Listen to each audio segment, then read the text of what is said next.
حضرات، ویسے تو آج جس بزرگ شخصیت کے سلسلے میں گفتگو ہو رہی ہے، ان کے فن پر، ان کی شاعری پر، ان کی شخصیت پر آپ لوگوں نے کافی طویل گفتگو بڑے قابل لوگوں سے ابھی سماعت فرمائی ہے، تو ظاہر سی بات ہے مجھے لگ رہا ہے کہ کوئی پہلو ابھی بچا نہیں ہے، لیکن میں اپنی تھوڑی سی مختصر سی باتیں کرنا چاہوں گی۔ میری کرشن بہاری نور صاحب سے ملاقات کا جو سلسلہ ہے، میں 17 سال کی تھی جب مشاعروں میں شامل ہونا شروع ہوئی۔ پہلا مشاعرہ میں نے دیوے کا پڑھا تھا، اور اس کے بعد ہم لوگ حیدرآباد جا رہے تھے۔ پروفیسر ملک زادہ صاحب، خمار بارہ بنکوی صاحب، نظر بارہ بنکوی صاحب، عادل لکھنوی صاحب اور معراج فیض آبادی صاحب، یہ گروپ تھا، اس میں نور بھائی بھی تھے۔ تو مجھے یاد ہے خمار صاحب نے، یہ لوگ تاش کھیلتے تھے بہت، اس زمانے میں کوئی ٹی وی کا تو یہ سب سلسلہ ہوتا نہیں تھا، تو شعراء جو تھے وہ زیادہ تر تاش بہت کھیلتے تھے، اور سفر میں ٹرین کا سفر ہوتا تھا، اے سی کا سفر ہوتا نہیں تھا، وہ 3 ٹائر وہ سلیپر کلاس ہوتی تھی، تو اس میں وہ اٹیچیوں پہ تاش رکھ کے کھیلے جا رہے ہیں اور یہ گیم ہو رہا ہے۔ اس بیچ میں گفتگو بڑی مزیدار ہوتی تھی، لطیفے ہوتے تھے، جملے بازی ہوتی تھی، اور اتنے زبردست جملے بازی ہوتی تھی کہ اس میں یہ سفر کب ختم ہو جاتا تھا پتہ ہی نہیں چلتا تھا۔ تو اس میں خمار صاحب نے کہا کہ میرا تعارف کرایا، یہ نسیم ہیں، نسیم نکھت، آپ ان سے ملیے، یہ شعر ویر کہتی ہیں بہت اچھا۔ تو کہنے لگے کہ نہیں، میں نہیں مانوں گا، میں امتحان لوں گا، ایسے نہیں ماننے والا۔ تو انہوں نے کہا اگر یہ میں مصرع دے رہا ہوں، یہ مصرع لگا دیں تو میں آپ کی بات مان جاؤں گا۔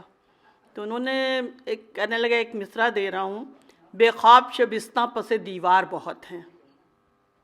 اب میری تو حالت خراب تھی اتنی دیر میں کہ اگر میں نہ لگا پائی تو بڑی بے عزتی۔ انہوں نے بڑے دعوے سے کہہ دیا تھا کہ یہ شعر کہتی ہیں اور اچھا شعر کہتی ہیں۔ اب میں کہہ رہی ہوں اللہ میاں عزت رکھ لینا، یہ لگ جائے۔ وہ پتہ نہیں کیسے، اللہ ہی میاں نے کہا، میں نے تو نہیں کہا، وہ ہو گیا 1 منٹ میں مصرع۔ تو میں نے کہا کہ میں بتانا چاہ رہی ہوں، لگ گیا مصرع۔ اٹھ رہی تھی، میں کہ وہیں بیٹھ کے بتاؤ، میں کھڑکی والی سیٹ پہ تھی، پہلے وہیں سے بتاؤ۔ تو میں نے کہا کہ وہ تنہا نہیں ہم جاگتی آنکھوں کے سفر میں، بے خواب شبستاں پس دیوار، اٹھ کے کھڑے ہو گئے، بڑے پرجوش تھے، بڑے ہنسمکھ تھے، اٹھ کے کھڑے ہو گئے اور مجھے 50 روپے کا نوٹ دیا نکال کے، کہنے لگے یہ انعام تم رکھو اور میرا دل تم نے خوش کر دیا، تم واقعی شاعرہ ہو، تم تو شعر کہتی ہو۔ اور کہنے لگے جب واپس آئیں گے ہم لوگ لکھنؤ تو تم میرے گھر پہ نشست ہوگی، تمہارے اس میں رکھی جائے گی اعزاز میں، اور اس میں تمہیں میں بلا رہا ہوں، ابھی سے مدعو کر رہا ہوں۔ اور یہ واقعی اتنے وعدے کے پابند لوگ تھے کہ واپس آنے کے بعد انہوں نے نشست کی، اور اس نشست میں اس زمانے میں پروفیسر ملک زادہ صاحب گھر سے نکالے ہوئے تھے، انہوں نے دوسری شادی کر لی تھی، تو ان کو نکال دیا گیا تھا۔ تو وہ بڑا سوٹ ان کا بیچارے کا میلا تھا، ان کو اس کا بڑا ملال تھا کہ میرا سوٹ بہت میلا ہو رہا ہے اور میں کافی دنوں سے گھر سے باہر ہوں، تو اسی سوٹ میں حالت میں آنا پڑا۔ ان کی بیوی بھی ساتھ میں تھی، بچی تھی، چھوٹی تھی، بچی کا نہیں یاد ہے مجھے، بیوی دوسری والی جو تھی مجھے، ہاں بہرحال نام جو بھی رہا وہ دوسری بیوی تھی، اور خوبصورت بہت تھی۔ تو اس وقت ساغر اعظمی صاحب بھی تھے اور وہاں پر شادہ بارہ بنکوی تھے۔ اچھا، ہماری عقل کا یہ ماتم کہ ہم سمجھ رہے تھے کہ سب سے پیش شادہ بارہ بنکوی تھے، اور سب ان کو استاد استاد استاد، افسر بسوانی بھی کہہ رہے ہیں استاد، ساغر اعظمی بھی کہہ رہے ہیں استاد۔ تو ہم یہ سمجھے کہ بھائی یہ بہت بڑا شاعر ہے، ہندوستان کا سب سے بڑا شاعر یہی ہے، اور کسی کو نہیں سمجھے، ہم سمجھے شادہ بارہ بنکوی بہت بڑا استاد شاعر۔ تو اب یہ اپنی عقل کا ماتم تھا کہ ہم یہی سمجھے۔ تو اس کے بعد میں نور بھائی نے بڑی اچھی مطلب نشست، ان کے گھر کا ماحول، ان کے بچے اتنا ضیافت میں مشغول، سب کا ہر شاعر کی ضرورت پوری کرنا، اور وہ کرنا جیسے کہ وہ لوگ شاعری کو عبادت کا درجہ دیتے تھے پورے گھر کا۔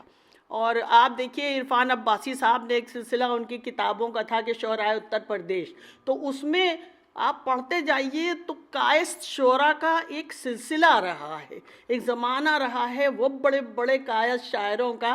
تو اسی سلسلے کے شاعر ہمارے نور بھائی بھی تھے، اور کنج بہاری صاحب ان کے والد کا نام تھا، اور ان کے ماما بھی شاعر، ان کی موسی بھی شاعر، ان کی خواتین ان کے گھروں کی بہت اچھے شعر کہا کرتی تھیں. اور نور بھائی نے یہ بات بتائی تھی کہ میری موسی نے 7 شعر کی غزل کہہ کے مجھے بیدار صاحب کے گھر بھیجا، اور بیدار صاحب نے پھر ان کو فضل ببا نقوی کے یہاں بھیجا. اچھا، فضل نقوی ببا کے یہاں نشستیں ہوتی تھیں، اس میں بھی ہم شریک ہوئے. حکیم شارف کے یہاں نشستیں ہوتی تھیں، اس میں بھی ہم شریک ہوئے. تو نور بھائی ہر جگہ ہی ملتے تھے. پھر ہم لوگ پاکستان کے سفر پہ گئے، اور اس میں قریباً 1 مہینہ لگا. وہاں بھی ہم لوگ رہے، دبئی بھی ساتھ میں، ہندوستان کے بڑے شہروں میں بھی ساتھ میں. اور ہر جگہ نور بھائی اپنے شعروں پہ وہ جھوم جھوم کے پڑھتے تھے، تو وہ خود ہی لطف بھی لیتے تھے، اور اتنا لطف وہ لیتے تھے کہ پبلک بھی اسی طریقے سے جھومتی تھی.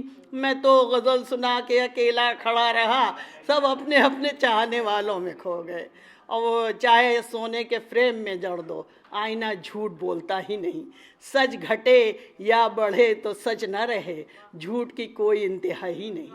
تو اتنے اچھے وہ شاعر تھے، اتنے بڑے شاعر تھے، اتنے اچھے انسان تھے.